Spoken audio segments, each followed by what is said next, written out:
సరే అవి పెద్ద ఆఫీసర్లుగా మర్యాద ఇద్దామని వాడుకున్న మంచితనాన్ని వాళ్ళు ఆసరా తీసుకున్నారు. ఇక మంచితనం మనం ఇంకో కొన్ని రోజులు పక్కకు పెట్టి మొండితనంతోనే రాజకీయం చేయాలి.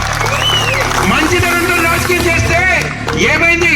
నా కుటుంబ సభ్యుల దగ్గర నుంచి కన్నీళ్లు గారినే వాళ్ళు ఏడ్చుకునే రాజని మాట్లాడారు. మర్చిపోలేకపోతున్నా నేను.